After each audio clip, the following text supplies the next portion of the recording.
Hello friends, नमस्कार। कैसे हैं आप सब लोग। आज के हम स्टडी के मोस्ट इम्पोर्टेंट क्वेश्चन जो आने वाली परीक्षा में बहुत महत्वपूर्ण रहेंगे। तो ये स्टार्ट करते हैं फर्स्ट क्वेश्चन से। फर्स्ट क्वेश्चन है, पुष्यभूति वंश की स्थापना किसने की? पुष्यभूति वर्धन ने। पुष्यभूति वंश का सबसे प्रतापी राजा कौन था? हर्षवर्धन। हर्षवर्धन के समय में कौन सा चीनी तीर्थयात्री भारत आया था? ह्वेनसोंग। चालुक्य राजा पुलकेशिन द्वितीय को किसने पराजित किया था? हर्षवर्धन प्रथम ने। किस व्यक्ति को द्वितीय अशोक कहा जाता है? हर्षवर्धन को। ह्वेनसोंग भारत में लगभग कितने साल रहा था? 14 साल। कुंभ मेला को प्रारंभ करने का श्रेय किसे दिया जाता है? हर्षवर्धन को कुंभ मेला प्रारंभ करने का श्रेय दिया जाता है। नर्मदा नदी पर सम्राट हर्ष के दक्षिणावर्ती अग्रगमन को रोका? पुलकेशिन द्वितीय ने। चालुक्य शासक पुलकेशिन द्वितीय ने किस नदी के किनारे हर्षवर्धन को परास्त किया था? नर्मदा नदी के किनारे।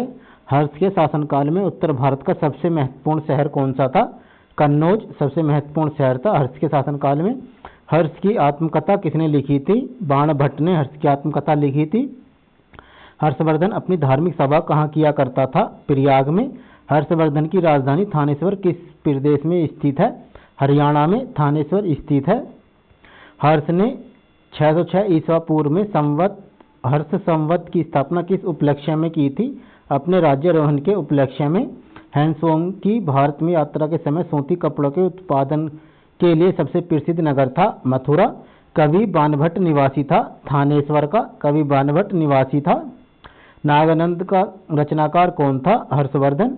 सम्राट हर्षवर्धन ने 2 महान धार्मिक सम्मेलनों का आयोजन किया था, कन्नौज व प्रयाग में। नागानंद रत्नावली एवं प्रियदर्शिका नाटकों के नाटककार थे हर्षवर्धन।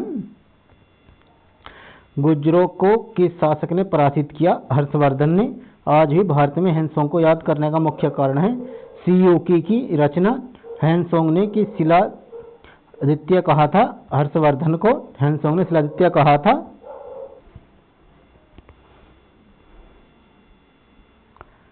गुप्त वंश के ह्रास के पश्चात उत्तर भारत में बड़े भाग का पुनर्गठन किसने किया? हर्षवर्धन ने। बंगाल का कौन सा शासक हर्ष का समकालीन था? शशांक।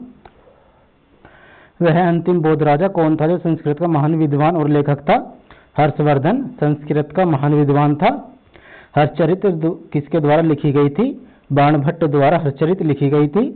एक चालुक्य अभिलेख के तृतीय अंकन में शक संवत का वर्ष 1556 दिया हुआ है। इसका तुल्य वर्ष है 634 ईस्वी। हर्ष के समय की सूचना किसकी पुस्तक में निहित है? कल्हड़ की। सम्राट हर्ष ने अपनी राजधानी थानेश्वर से कहाँ स्थानांतरित की? कन्नौज में। उत्तर प्रदेश में स्थित वह स्थान जहाँ हर्षवर्धन ने बौद्ध महासम्मेलन का आयोजन किया था, प्रयाग में। नर्मदा नदी का सम्राट हर्ष के दक्षिणावर्ती अग्रगमन को रोका? पुलकेशिन द्वितीय ने। कोसेप शब्द का प्रयोग किया गया है रेशम के लिए। कोसेप शब्द का प्रयोग किया गया है। चीनी लेखक भारत का उल्लेख किस नाम से करते हैं? यिनतो। नालंदा विश्वविद्यालय के विनाश का कारण था मुसलमान। गुप्तोत्तर युग में प्रमुख व्यापारिक केंद्र था कन्नौज। आदि शंकर जो बाद में शंकराचार्य बने उनका जन्म हुआ था केरल में। आदि शंकराचार्य द्वारा स्थापित 4 मठ कहाँ स्थापित हैं? जोशीमठ, द्वारका, पुरी तथा श्रृंगेरी में। किस विदेशी यात्री ने भारत का दौरा सबसे पहले किया था? मेगास्थनीज ने। शून्य की खोज किसने की थी?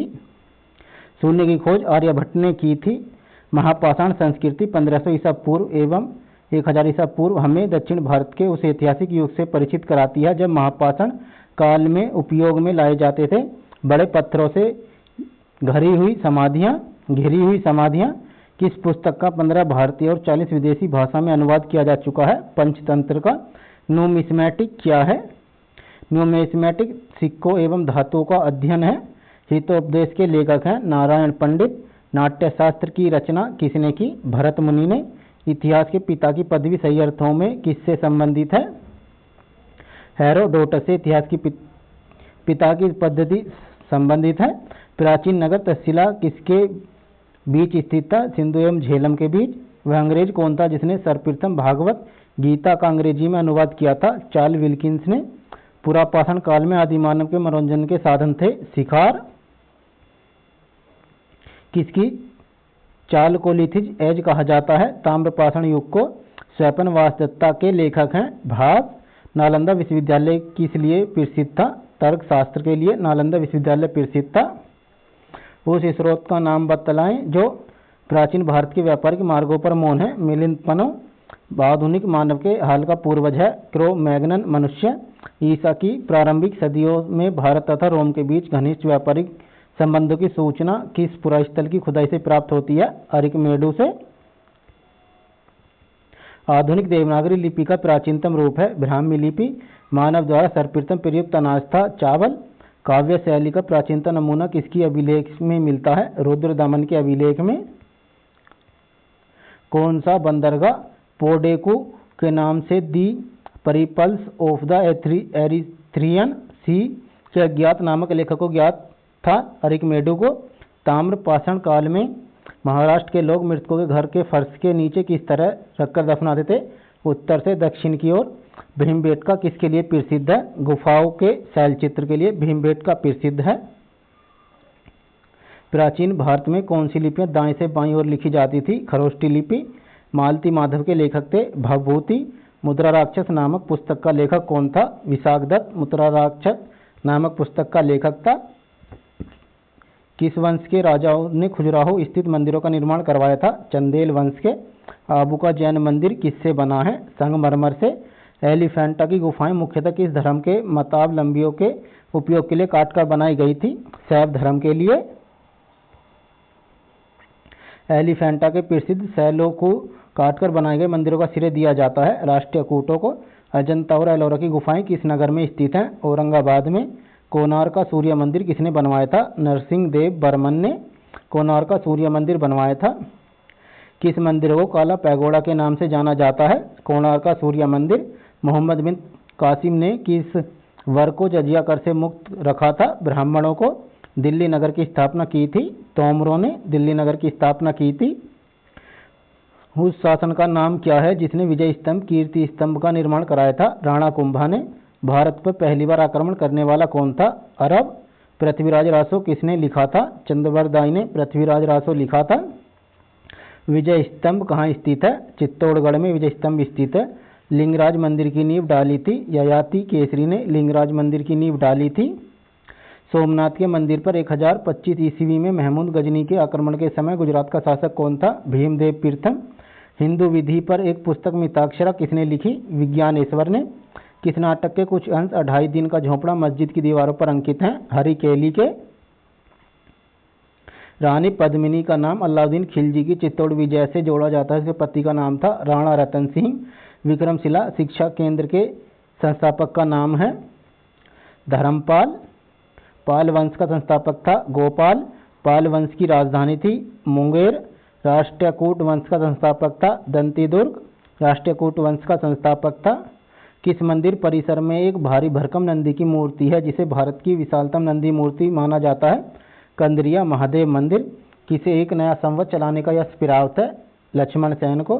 गीत गोविंद के रचनाकार जयदेव किसकी सभा को अलंकृत करते थे? लक्ष्मण सेन की सभा को अलंकृत करते थे। सोमपुर महाविहार का निर्माण कराया था धर्मपाल ने। भुवनेश्वर तथा पुरी के मंदिर किस शैली से निर्मित हैं? नागर शैली से। भारत में प्रथम आक्रमणकारी कौन था? मोहम्मद बिन कासिम प्रथम आक्रमणकारी था। जगन्नाथ मंदिर किस राज्य में स्थित है? उड़ीसा राज्य में। अजयपाल संस्थापक थे अजमेर के। वह प्रथम भारतीय शासक कौन था जिसने तुर्क आक्रांत मोहम्मद गोरी का सामना हुआ और जिसने मोहम्मद गोरी को परास्त किया? भीम द्वितीय ने मोहम्मद गोरी को परास्त किया। किस शासक ने कालिंजर के अजय देव दुर्ग का निर्माण करवाया? धंगदेव ने। वह कौन सा संवत है जो कलचुरियों द्वारा प्रयुक्त किए जाने के कारण कलचुरी वंश भी कहलाता है? त्रिकूट वंश संवत। चंदावर का युद्ध 1194 ईस्वी किसके मध्य हुआ था? जयचंद एवं मोहम्मद गोरी के बीच। चंदावर का युद्ध 1194 ईस्वी के बीच हुआ था। निषेध चरित व खंडन खंड खाद्य के रचयिता श्रीहर्ष किस राज्य कवि के किस शासक के राजकवि थे? जयचंद के। लिंगराज मंदिर किस शहर में अवस्थित है? भुवनेश्वर में लिंगराज मंदिर अवस्थित है। किस पाल शासक को गुजराती कवि सोड्डल ने उत्तरापत स्वामीन कहा? धर्मपाल को। 9वीं सदी में भारत आए अरब यात्री सुलेमान ने किस साम्राज्य को रोहुमा कहकर संबोधित किया? पाल वंश को। सैन वंश का संस्थापक कौन था? सामंत सैन। किसी विदेशी यात्री ने गुज्जर पृथ्वीराज वंश को अल गुज्जर एवं इस वंश के शासकों को बोहरा कहकर पुकारा। अल मसूदी ने बोहरा कहकर पुकारा था। जैन वास्तुकला का प्राचीनतम उदाहरण मिलता है दिलवाड़ा में। कायस्थ का एक जाति के रूप में प्रथम उल्लेख कहाँ मिलता है? सोमनम ओसनम स्मृति में। राष्ट्रीय कूट वंश की राजधानी थी मान्यखेत या मालखंड। मोढेरा का सूर्य मंदिर किस राज्य में स्थित है? मोढेरा का सूर्य मंदिर गुजरात राज्य में स्थित है। ताम्रपत्र लेख दर्शाते हैं कि प्राचीनतम काल में बिहार के राजाओं का संपर्क था जावा सुमात्रा से। पुंड्यवर्धन भुक्ति अवस्थित थी उत्तर बंगाल में। जोजक भुक्ति प्राचीन नाम है बुंदेलखंड का, प्राचीन नाम है। महोदय किसका पुराना नाम है? कन्नौज राजा भोज का। महानतम प्रतिहार राजा था मिहिर भोज। महान संस्कृति कवि एवं नाटककार राजशेखर किसके दरबार से संबंधित था? महेंद्र पाल प्रथम के। महान जैन विद्वान हेमचंद्र किसकी सभा को अलंकृत करते थे? कुमार पाल की। फ्रेंड्स, वीडियो को अपने दोस्तों को शेयर कर दें और चैनल को भी सब्सक्राइब कर लें और बैल आइकन को ऑन कर लें ताकि नई वीडियोस मिलते रहें और आपकी तैयारी और आपके दोस्तों की तैयारी बेहतर होती रहे। धन्यवाद।